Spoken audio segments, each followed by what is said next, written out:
Kain tayo, na-miss ko ang bagungon. Yan. Ang sarap. Dati ito ang ulam namin kapag katag-ulan ginataan. So ngayon, nagpakuha kami ng ganito. Yan. Dahil ang tagal na nating hindi nakakakain ng... Ang tawag namin dito is bagungon.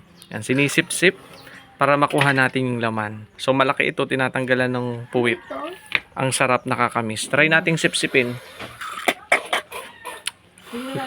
Yan. Pag sinip-sip, ito ang laman. Kulay itim. Ito ang laman pag sinipsip, oh. Ang hirap makuha. Yan. Ito ang laman pag sinipsip. Yan. Yan, itong kulay itim na yan. Ang sarap niyan. Tapos tinatanggal ito. Puwit na andito yung mga ano nila. Then, ito ang kinakain. Diba? Ang sarap. Ang tawag namin dito is bagungon.